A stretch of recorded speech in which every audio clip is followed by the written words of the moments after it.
La forma falsa, de G. K. Chesterton. Una de las carreteras que salen por el norte de Londres se prolonga hacia el campo en un remedo de calle, donde la línea se conserva, aunque haya muchos huecos de terreno sin edificar. Aquí aparece un grupo de tiendas que lindan con un solar cercano a una dehesa y más allá una taberna famosa, y luego tal vez un mercado de hortalizas o el jardín de un hospicio para niños y después una espaciosa mansión privada. Y a continuación vuelve el campo y luego otra posada, etc. El que pase por esta carretera no dejará de reparar en cierta casa que le llamará la atención sin que él mismo sepa por qué. Es una casa larga y más bien baja que corre paralela a la calle, pintada de blanco y verde pálido, con verja y persianas, y pórtico cubierto por una de esas lindas cúpulas que parecen sombrillas de madera y que suele uno ver en algunas casas anticuadas. Y es que, en efecto, se trata de una casa anticuada, muy inglesa y muy suburbana, en el viejo, en el cómodo sentido de la palabra, como corresponde al barrio de Clapham. Sin embargo, la casa parece haber sido construida para clima caliente. Aquel color blanco, aquellas persianas hacen pensar vagamente en Pugarís y hasta en palmeras. Despiertan la idea de una procedencia que no acierto a describir. Tal vez la casa haya sido construida por ingleses de la India. Todo el que pase por allí, he dicho, sentirá cierta fascinación ante aquella casa. Sentirá que aquella casa tiene historia. Y como vais a ver, no se equivocará al suponerlo, porque esta es precisamente la historia, la extraña historia de las cosas sucedidas en esa casa allá por Pentecostés del año 1800 y pico. Todo el que pasara por allí el jueves anterior al domingo de Pentecostés, hacia las 4:30 de la tarde, vería que se abría la puerta de la casa y el padre Brown de la iglesita de San Mungo salía fumando su enorme pipa acompañado de un amigo suyo, un francés llamado Flambeau, que fumaba también, aunque un cigarrillo diminuto. Estos personajes podrán tener o no interés a los ojos del lector, pero lo cierto es que no era lo único interesante que apareció al abrirse la puerta de la verde y blanca mansión. La mansión tenía otras peculiaridades que conviene describir, no solo para que el lector entienda esta trágica historia, sino también para que entienda qué fue lo que se vio al abrirse la puerta. La planta de la casa semejaba la forma de una T, pero una T de cruz transversal muy larga y de cola muy corta. La cruz transversal formaba la fachada, con su puerta en el centro. Era de 2 pisos y uno contenía las salas y las habitaciones más importantes. La cola muy corta, que salía precisamente del lado opuesto a la puerta de entrada, solo era de 1 piso y solo tenía 2 largas salas consecutivas. La primera era el estudio, donde el famoso señor Quinton escribía sus poemas y novelas orientales, y la segunda era un invernadero de cristales lleno de plantas del trópico de belleza única y casi monstruosa, las cuales en tardes como aquella centelleaban bajo la espléndida luz del sol. De modo que al abrirse la puerta, más de un transeúnte se detuvo a ver, porque se descubría una perspectiva de ricas habitaciones que acababan en algo así como un escenario de comedias de magia. Nubes de púrpura, soles dorados, estrellas carmesíes, a la vez vivos, abrasadores, transparentes y distantes.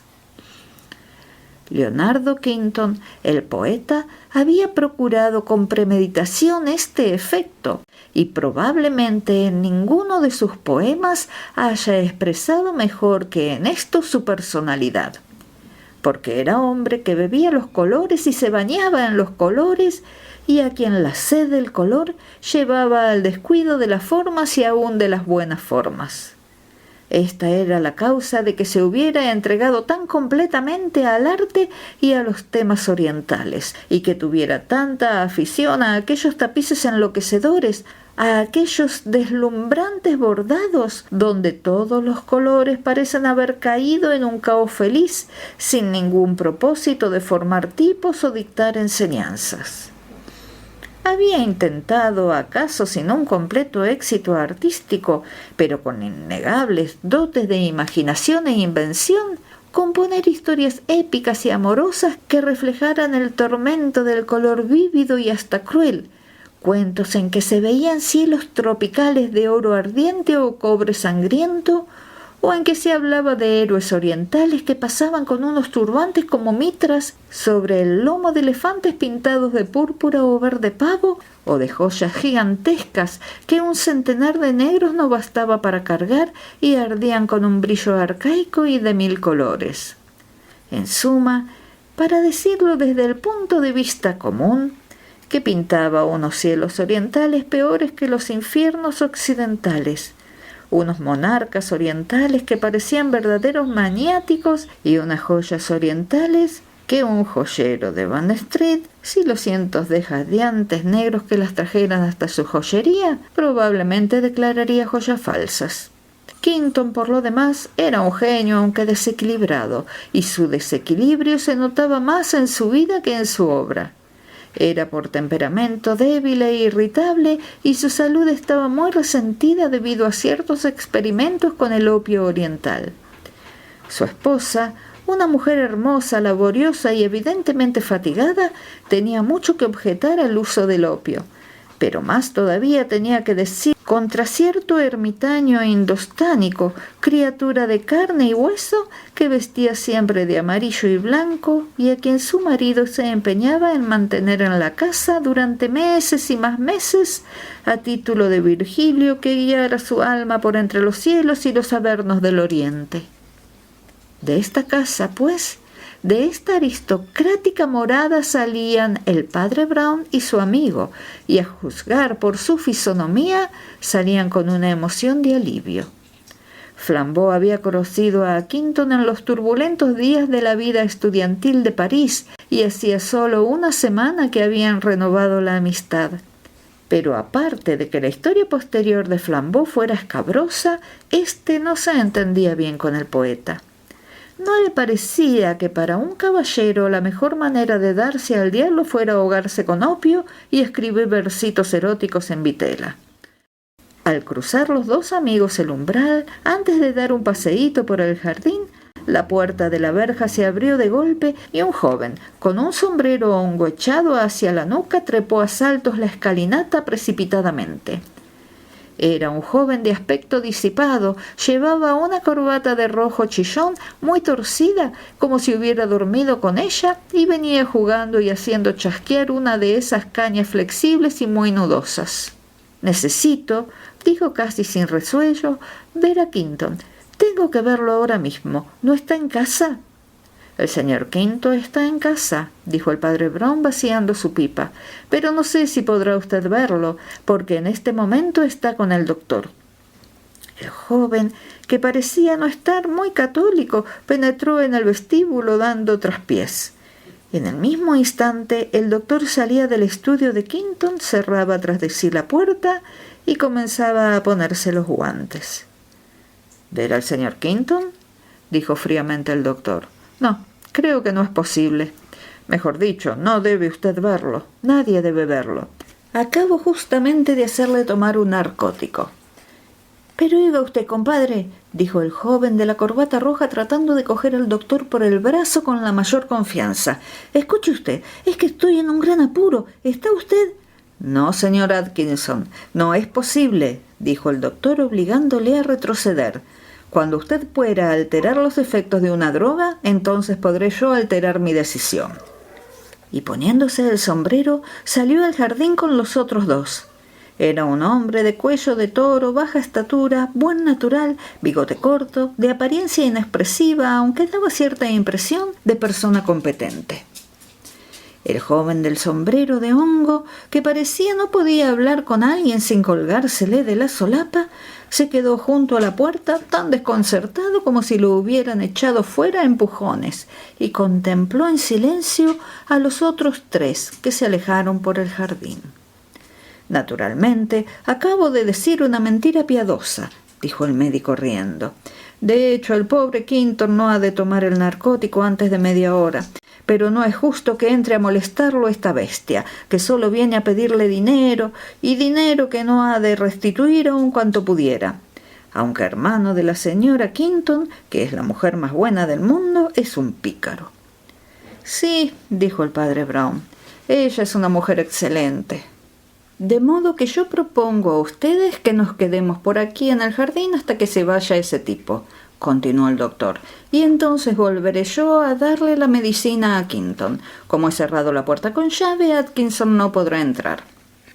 «En tal caso, doctor Harris», dijo Flambeau, «vamos a dar la vuelta por detrás del invernadero. No hay entrada por ese lado, pero vale la pena verlo desde fuera». «Bien, así vigilaré desde aquí a mi enfermo», dijo el doctor, siempre risueño, «porque le gusta mucho tenderse en la otomana que está en el extremo del invernadero, entre esas poicentias encarnadas. Allí hay una buena atalaya. Pero, ¿qué hace usted?». El padre Brown se había detenido y acababa de recoger de entre la hierba donde estaba escondido un extraño cuchillo oriental, corvo, exquisitamente taraseado de metales y piedras de color. «¿Qué es esto?», preguntó el padre Brown examinándolo con desconfianza. «Será de Quinton, supongo», dijo indiferente el doctor Harris. «Tiene toda una colección de baratijas chinas. O tal vez sea de ese exótico personaje indostánico a quien tiene Quinton atado a una cuerda». «¿Qué personaje?», preguntó el padre Brown, que seguía con la daga en la mano. «Un hechicero indio», dijo el doctor con la misma sencillez. «Un listo, naturalmente». «¿No cree usted en la magia?», preguntó el padre Brown sin mirarlo. «¿Cómo? ¿En la magia?», exclamó el doctor. «Es muy hermoso», dijo el sacerdote con voz suave y soñadora. «Tiene bonitos colores, pero la forma es defectuosa, inadecuada». «¿Inadecuada para qué?», preguntó Flambeau. «Para todo. Es la forma defectuosa, de un modo abstracto. ¿Nunca ha sentido usted eso con el arte oriental? Los colores son de una belleza embriagadora, pero las formas son malas, mezquinas, deliberadamente mezquinas y malas. En un tapiz turco, por ejemplo, yo he descubierto malas intenciones». «Mon Dieu», dijo Flambeau, dando rienda suelta a la risa. «Sí, había unas letras y signos en lenguaje que yo desconozco, pero el solo aspecto de los signos es ya perverso», continuó el sacerdote con voz cada vez más baja. «Las líneas parece que se tuercen y se equivocan de propósito, como serpientes que se doblan para escaparse». «¿Pero qué está usted diciendo?», preguntó el doctor riendo de buena gana, y Flambeau le contestó por él. «Es que a veces el padre se pone místico, ¿sabe usted? Pero le garantizo a usted que siempre que lo he visto ponerse así es que algo malo va a suceder». «Vamos, hombre», dijo con escepticismo el hombre de ciencia. Vean ustedes», dijo el padre Brown alargando el brazo con el cuchillo que parecía una culebra reluciente. «¿No les parece a ustedes que es una forma equivocada? ¿No ven ustedes que hay algo en ella como falta de decisión, de propósito? Este cuchillo ni apunta como una pica, ni arrasa como una guadaña, y ni siquiera tiene apariencia de ser un arma. Más bien parece un instrumento de tortura». «Bueno, como no le gusta a usted, se lo devolveremos a su dueño», dijo el jovial Harris. «¿Todavía no llegamos al fondo del dichoso invernadero? Esta casa sí que tiene la forma equivocada». «No, no lo entiende usted», dijo el padre Brown moviendo la cabeza. «La forma de esta casa es curiosa y hasta risible si usted quiere, pero no equivoca».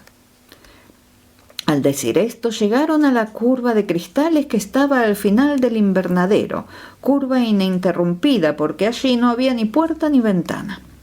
Los cristales eran transparentes, el sol, aunque empezaba a declinar, todavía era claro, y no solo era posible ver desde fuera las flores flameantes, sino que también la delicada figura del poeta que yacía lánguidamente sobre el sofá, con su cazadora de terciopelo café y un libro al lado, como si se hubiera quedado dormido a media lectura. Era un hombre pálido, fino, de lacios cabellos castaños y un fleco de barba que era como la paradoja de su cara, porque lo hacía parecer menos varonil todavía. Los 13 sabían de memoria los rasgos de Quinton y no se preocuparon mucho de contemplarlo. Difícilmente lo hubieran podido hacer, sus miradas fueron atraídas por otro objeto. Ante ellos, al extremo de la curva de cristales, apareció un hombre alto con unas blanquísimas vestiduras que lo cubrían hasta los pies, cuya cara afeitada, morena, color de hueso y cuyo cuello desnudo brillaban como bronces al sol poniente. Aquel hombre contemplaba desde allí al poeta dormido y estaba tan inmóvil como una montaña. «¿Qué es eso?», preguntó el padre Brown, retrocediendo con un resuello de sobresalto. «Oh, es el charlatán indio», refunfuñó Harris, «pero no sé qué diablos estará haciendo aquí». «Parece cosa de hipnotismo», dijo Flambeau mordiéndose el negro bigote. «¿Qué afición tienen a hablar de hipnotismo los que no saben de medicina?», dijo el doctor. «Lo que parece realmente es cosa de latrocinio». «Bueno, ya tendremos tiempo de discutirlo después», dijo Flambeau, que estaba siempre por la acción.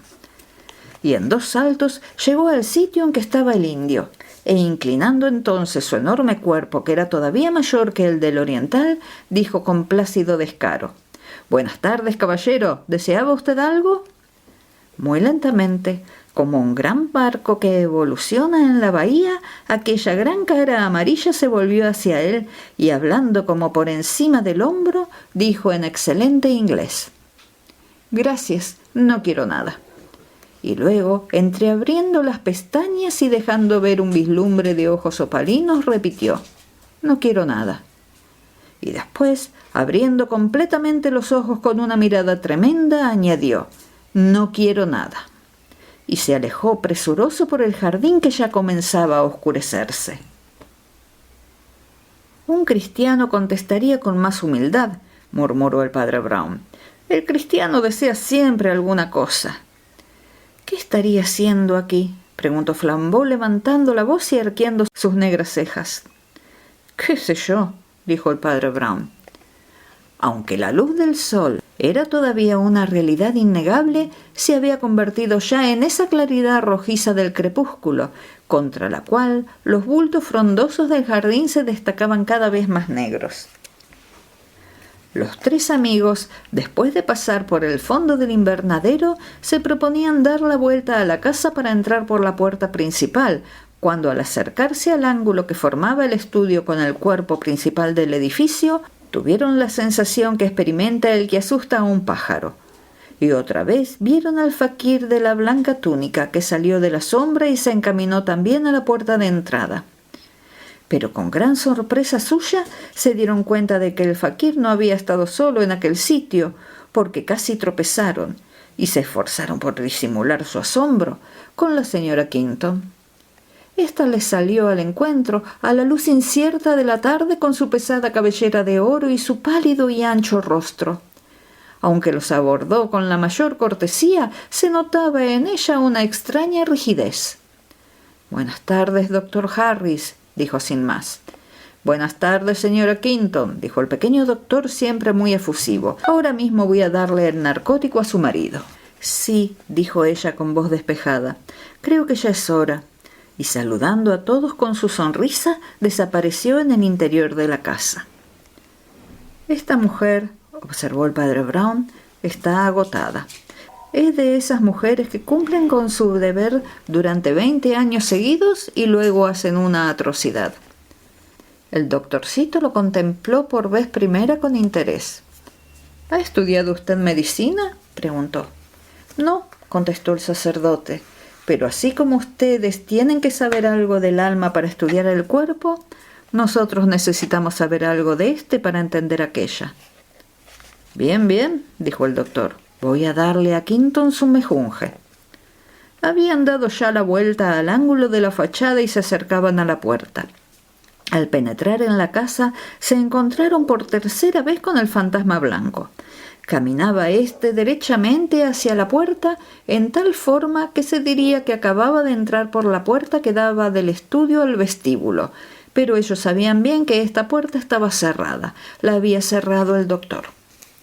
El padre Brown y Flambeau, aunque advirtieron esta singularidad, se guardaron para sí sus observaciones, y en cuanto al doctor Harris, no era hombre para perder tiempo con enigmas. Dejó salir al omnipotente asiático y atravesó a toda prisa el vestíbulo. Pero todavía se encontró con otra persona a quien tenía completamente olvidada. Allí estaba todavía el inane Atkinson, canturreando y golpeando aquí y allá con el bastoncito. En la cara del doctor pudo verse un gesto de disgusto y resolución. El doctor cuchicheó rápidamente al oído de su compañero. «Tendré que cerrar otra vez la puerta para que no entre esta rata, pero no tardaré 2 minutos en salir». Y con gran presteza abrió la puerta y volvió a cerrarla con llave tras de sí, a tiempo justamente para contener la carga del joven del Billycock.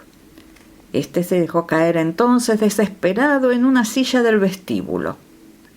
Flambeau se volvió a contemplar una miniatura persa que había en la pared, y el padre Brown, que parecía algo desconcertado, se quedó mirando la puerta del estudio. 4 minutos después la puerta volvió a abrirse. Esta vez Atkinson fue más rápido. Dio un salto, se quedó un instante en el quicio de la puerta entreabierta y dijo en voz alta: «Oye, Quinton, necesito...». Con un tono de voz entre bostezo y aullido de risa, se oyó decir a Quinton desde el otro extremo del estudio: «Sí, ya sé lo que necesitas. Tómalo y déjame en paz. Estoy escribiendo una canción sobre los pavos reales». Y antes de que se cerrara la puerta, una moneda de media libra cayó entre los pies de Atkinson. Este se bamboleó y cogió la moneda con singular destreza. «Bueno, ya está eso arreglado», dijo el doctor, apareciendo en la puerta, a la que echó la llave nuevamente. Después se encaminaron todos hacia el jardín. «Es necesario que descanse un poco el pobre Leonardo», dijo dirigiéndose al padre Brown. «Ya lo dejo ahí encerrado solo un par de horas». «Sí», dijo el sacerdote, «a juzgar por el tono de su voz estaba muy contento, ¿verdad?». Después examinó con la mirada el jardín y distinguió la vaga figura de Atkinson, que hacía sonar la moneda y se la guardaba en el bolsillo. Y más allá, en la penumbra, la figura del indio sentado sobre la hierba, inmóvil, de cara al poniente. De pronto dijo: «¿Dónde está la señora Quinton?». «Habrá subido a sus habitaciones», dijo el doctor. «Vea usted su sombra en los visillos». El padre Brown levantó la vista y contempló atentamente la silueta negra que se movía sobre la ventana proyectada por la luz de gas. «Sí, allí se ve su sombra». Y anduvo unos pasos y se sentó en un banco. Flambeau fue a sentarse a su lado, pero el doctor era uno de esos seres enérgicos que se pasan la vida sobre sus piernas. Se alejó por el penumbroso jardín, fumando, y los 2 amigos se quedaron solos. «Padre», dijo Flambeau en francés, «¿qué le pasa a usted?». El padre Brown permaneció un momento mudo e inmóvil y después dijo: «La superstición es irreligiosa, pero no sé qué hay en el ambiente de esta casa. Puede que sea ese indio, al menos en parte». Y se puso a contemplar en silencio la distante silueta del indio, que continuaba todavía rígido como entregado a sus oraciones. A primera vista parecía inmóvil, pero observándolo atentamente, el padre Brown vio que se balanceaba un poco con movimiento rítmico, como se balanceaban las masas oscuras de los árboles con el vientecillo que había comenzado a barrer el jardín, revolviendo nuevamente las hojas caídas. El paisaje se ennegrecía como amenazando tormenta, pero todavía eran perceptibles las figuras. Atkinson estaba apoyado en un árbol con aire indiferente. La mujer de Quinton seguía junto a una ventana. El doctor andaba paseando por detrás del invernadero. Podía verse su cigarro como un fuego fatuo. Y el faquir continuaba rígido y balanceándose, mientras que los árboles se balanceaban también y casi empezaban a gritar. La tormenta se aproximaba. «Cuando ese indio nos habló», dijo Brown cuchicheando, «tuve una especie de visión, una visión de él y de su mundo. Él no hizo más que repetir 3 veces la misma frase. Pues bien, a la primera vez que dijo no quiero nada, me pareció que quería decir que él era impenetrable, que Asia no se entrega. Cuando volvió a decir no quiero nada, Me pareció que quería significar que él se bastaba a sí mismo como un cosmos, que no necesitaba de Dios ni admitía la existencia del pecado. Y cuando por tercera vez dijo «no quiero nada», abriendo aquellos ojos ardientes, comprendí que daba a entender literalmente lo mismo que decía. No tenía ningún deseo, ningún hogar, que estaba cansado de todas las cosas, que el aniquilamiento, la destrucción de todo lo... Cayeron las primeras gotas y Flambeau se levantó de un salto como si le hubieran quemado. En el mismo instante el doctor apareció corriendo hacia ellos y gritando algo que no entendieron. Cuando llegó como disparado a donde ellos estaban, Atkinson pasaba también por allí y el doctor le cogió convulsivamente por el cuello y se puso a gritar. «¿Qué traición es esta? ¿Qué le ha hecho usted, canalla?» El sacerdote se levantó y con la férrea voz del soldado gritó. «¡Alto! Somos aquí bastantes para sujetar a cualquiera. ¿Qué es lo que pasa, doctor?» Y el doctor, lívido. «Que algo le pasa a Quinton. Acabo de verlo a través de los cristales y no me gusta la postura que tiene. En todo caso, no está como yo lo dejé». «Vamos a verlo», dijo con precisión el padre Brown. «Puede usted dejar en paz a Atkinson. Desde que oímos por última vez la voz de Quinton, no he perdido de vista a este joven». «Yo me quedaría aquí guardándolo», dijo Flambeau. «Vayan ustedes a ver qué pasa». El doctor y el sacerdote llegaron corriendo a la puerta del estudio, dieron la vuelta a la llave y entraron de golpe en la habitación. Casi tropezaron contra la gran mesa de caoba en que el poeta acostumbraba a trabajar, porque el estudio solo estaba alumbrado por un fuego suave que el estado del paciente obligaba a tener siempre encendido. En medio de la mesa había una hoja de papel que parecía puesta allí adrede. El doctor la agarró nerviosamente, la miró, se la pasó al padre Brown y gritando «¡Dios todopoderoso, vea usted esto!», corrió hacia el cuarto de los cristales, donde las terribles flores del trópico parecían conservar aún, en su color carmesí, un recuerdo del crepúsculo. El padre Brown tuvo que leer 3 veces el papel.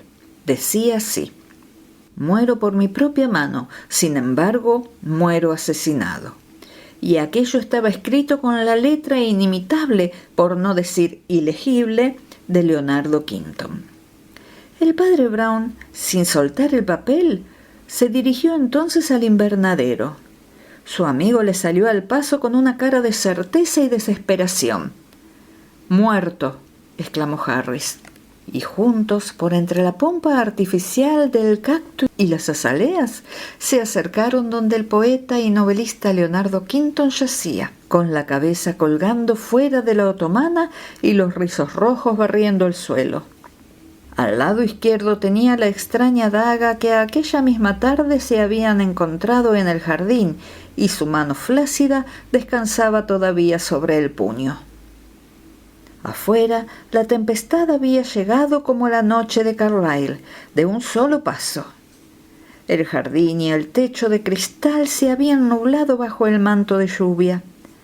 El padre Brown parecía hacer más caso al papel que al cadáver. Se lo acercaba a los ojos y parecía empeñado en leerlo en medio de aquella oscuridad. Después lo aproximó al reflejo del fuego y en ese mismo instante hubo un relámpago tan blanco que el mismo papel pareció negro.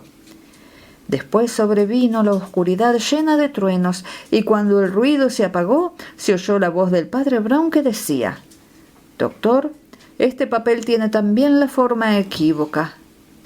«¿Qué quiere usted decir?», preguntó muy intrigado el doctor Harris. «Que no es cuadrado», contestó Brown. «Que le han cortado una esquina. ¿Qué puede significar esto?» «¿Y qué sé yo?», gruñó el doctor. «¿Cree usted que debemos quitar de aquí a este desdichado? Está muerto del todo». «No», contestó el sacerdote. «Debemos dejarlo tal como está y llamar a la policía». Y seguía examinando el papel tenazmente. Al pasar otra vez por el estudio, se detuvo junto a la mesa y cogió unas tijeritas de uñas que estaban allí.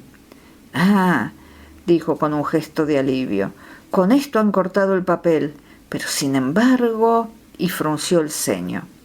«Vamos, déjese usted de papeles», dijo el doctor. Esta era una de sus manías. Tenía cientos de hojas así, todas sus cuartillas las cortaba lo mismo. Y señaló un montón de papel en blanco que había en una mesita de al lado. El padre Brown se aproximó a esta y cogió una hoja de papel. Tenía el mismo corte en el ángulo. En efecto, dijo, y aquí están los picos cortados. Y con gran escándalo del otro comenzó a contarlos uno por uno. Perfectamente, dijo con una sonrisa de disculpa. 23 hojas cortadas y solo 22 picos cortados. Pero veo que está usted impaciente por decírselo a los otros. ¿Quién se lo dice a su esposa?, preguntó el doctor Harris. ¿Quiere usted ir a decírselo mientras yo hago avisar a la policía? Como usted quiera, dijo el padre Brown con indiferencia y se alejó por el vestíbulo. Allí también tuvo que presenciar un drama, aunque éste del género grotesco. Sucedió, pues, que su gigantesco amigo Flambeau, en una actitud que no había adoptado durante mucho tiempo, aparecía al pie de la escalinata del pórtico lanzando por lo alto al amable Atkinson, quien, con los pies al aire, había dejado caer el bastón y el hongo. Y es que Atkinson había acabado por cansarse de la vigilancia casi paternal de Flambeau y había intentado aporrearlo, cosa algo difícil tratándose nada menos que del rey de los apaches, aún después de su abdicación. Flambeau se disponía a saltar otra vez sobre su enemigo y asirlo de nuevo cuando el sacerdote le dio un golpecito en el hombro. «Deje usted en paz al señor Atkinson, amigo mío. Pídanse ustedes perdón, mutuamente, y dense las buenas noches. No debemos detenerle por más tiempo». Y mientras Atkinson se levantaba como podía, recogía su sombrero y su bastón y se dirigía a la reja, el padre Brown dijo con voz grave: «¿Dónde está ese indio?».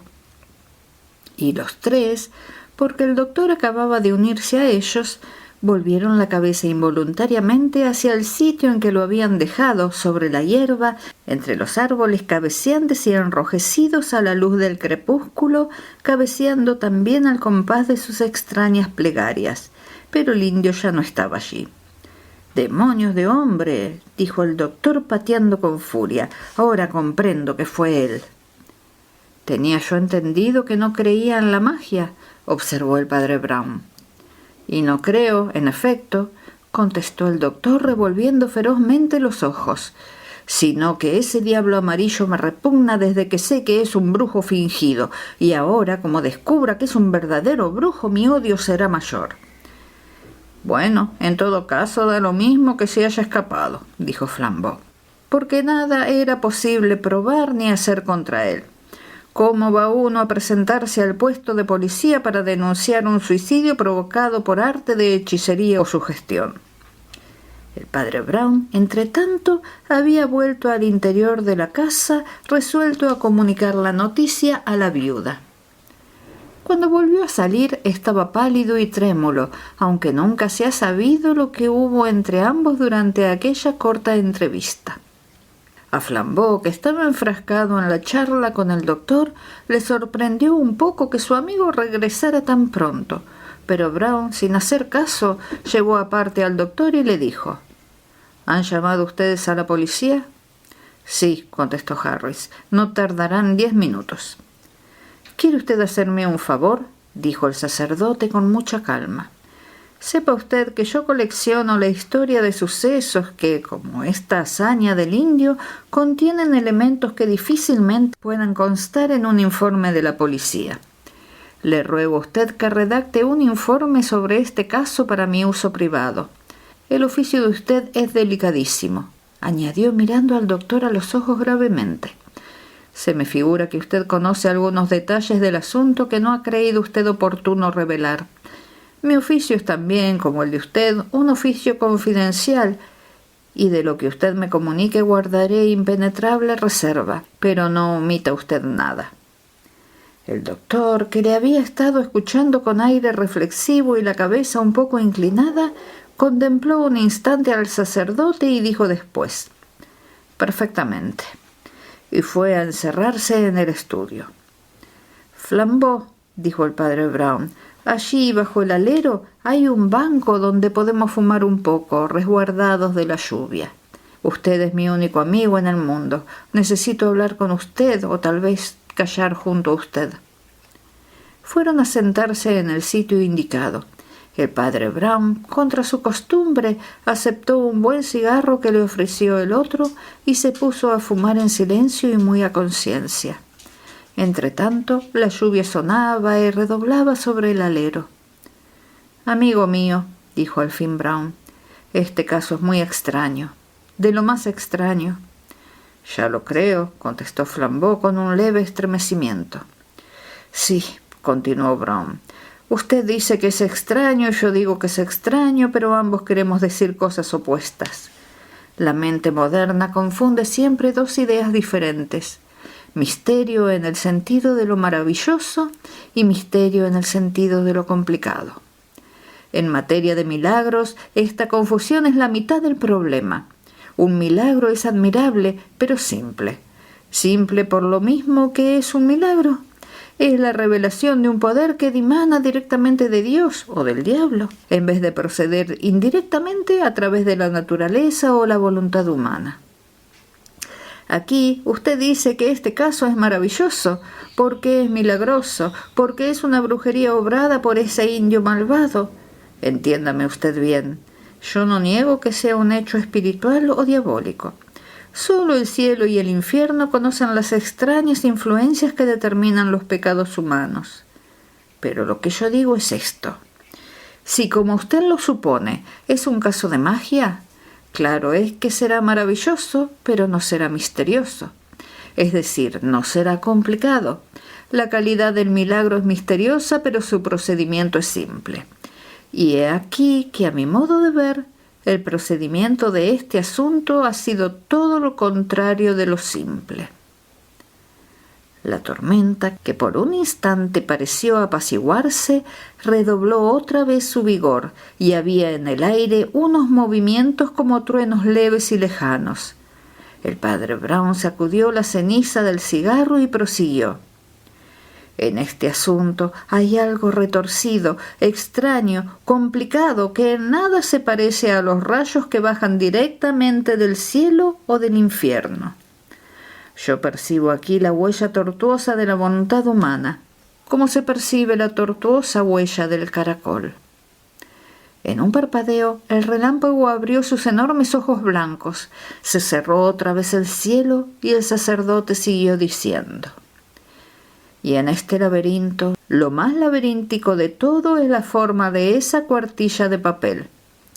Más laberíntica, más alambicada que el cuchillo con que se mató ese hombre. ¿Se refiere usted al papel en que Quinton confiesa su suicidio?, preguntó Flambeau. Me refiero al papel en el que Quinton escribió «Muero por mi propia mano», contestó Brown. La forma de ese trozo de papel, amigo mío, era la forma equívoca, perversa. Era la forma perversa, si es que alguna vez me ha sido dado contemplarla en este pícaro mundo. Pero si solo tenía cortado un ángulo, dijo Flambeau, y tengo entendido que todo el papel de Quinton está cortado de ese modo. Pues a fe mía que era un mal modo, dijo Brown, muy malo para mi gusto. Mire, Flambeau, ese Quinton, que Dios guarde, era tal vez un poco pillo, pero un verdadero artista, tanto con el lápiz como con la pluma. Su letra era aunque confusa, audaz y hermosa. Me es imposible demostrar lo que digo, no puedo probar nada, pero le aseguro a usted, con toda la fuerza de mi convicción, que no fue él quien cortó tan mezquinamente esa puntita de papel. Si él lo hubiera hecho, para cualquier objeto, habría dado un tijeretazo muy distinto. ¿Tiene usted presente la forma del papel? El corte era mezquino, la forma era perversa, como acuérdese usted. Y en la oscuridad se puso a trazar en el aire, con el ascua del cigarro, unos cuadrados irregulares, tan rápidamente que Flambeau creyó ver, en efecto, unos jeroglíficos fantásticos, jeroglíficos como aquellos de que su amigo había estado hablando, y que, aunque indescifrables, parecían sugerir ideas perversas. Pero, dijo Flambeau, cuando el sacerdote se llevó de nuevo el cigarro a la boca y recostándose en el respaldo del banco se puso a mirar el techo. Aun suponiendo que fue otro el del tijeretazo, ¿vamos a concluir que por eso obligó a Quinton a suicidarse? El padre Brown, siempre recostado mirando el techo, se quitó el cigarro de la boca para decir: Quinton no se ha suicidado. Flambeau lo miró sorprendido. ¿Y entonces qué diablo significa esa confesión de suicidio? El sacerdote se inclinó, apoyó los codos en las rodillas, contempló el suelo y con voz baja y clara murmuró al fin: Aquí no hay ninguna confesión de suicidio. Flambeau dejó caer el cigarro. ¿Quiere usted decir que ha habido una falsificación? No, continuó el padre Brown. Fue el mismo Quinton quien escribió eso. Pues ya lo ve usted, dijo el exasperado Flambeau. Quinton escribió: muero por mi propia mano, y lo escribió con su propia mano en una hoja de papel. En una hoja de papel de equívoca forma, concluyó el sacerdote tranquilamente. Al diablo con la forma, exclamó Flambeau. ¿Qué tiene que ver la forma del papel? Había 23 cuartillas mutiladas, resumió Brown inconmovible, y solo 22 esquinas de papel cortadas. Así pues, uno de los recortes fue destruido, tal vez el de la hoja en cuestión. ¿Eso no le hace pensar a usted en nada? La cara de Flambeau se iluminó. Sí, dijo, que bien pudo haber escrito en ese recorte algo como esto: pretenderán que muero por mi propia mano, o bien no creáis que... Caliente, caliente, como dicen los niños, contestó su amigo. Pero tenga usted en cuenta que el recorte no es de media pulgada, no había sitio ni para una palabra. Es posible que el hombre infernal que lo mató haya recortado algo no mayor que una coma, por considerarlo como un testimonio contra su crimen. No, no es posible, dijo Flambeau después de pensarlo un instante. Ni siquiera unas comillas o un guión de diálogo, dijo el sacerdote y arrojó el cigarro que se hundió en las sombras como una estrella errante. Las palabras huyeron de la boca de Flambeau y el padre Brown dijo, yendo al fondo de la cuestión: Leonardo Quinton era novelista y estaba escribiendo ahora una novela sobre brujería e hipnotismo. Él... En ese instante la puerta se abrió con violencia y salió el doctor con el sombrero puesto. «He aquí el documento que usted desea», dijo entregando al padre Brown un sobre alargado. «Y ahora, señores, tengo que irme a casa. Buenas noches». «Buenas noches», dijo el padre Brown mientras el doctor se dirigía presurosamente a la verja. Había dejado abierta la puerta de modo que la luz del gas llegaba hasta ellos. Brown abrió el sobre y leyó lo siguiente: «Querido padre Brown, visite Galilae, o en otros términos, tiene usted unos condenados ojos que todo lo ven y lo penetran. ¿Será pues posible que haya en nosotros algo más que materia? Soy un hombre que ha creído desde la infancia en la naturaleza y en los instintos y funciones naturales, importándole poco que los hombres los declaren conformes o no con la moral. Mucho antes de llegar a doctor, cuando no era yo más que un chico de escuela y me entretenía en cazar ratones y arañas, ya pensaba que lo mejor es ser un buen animal. Pero heme aquí todo confuso.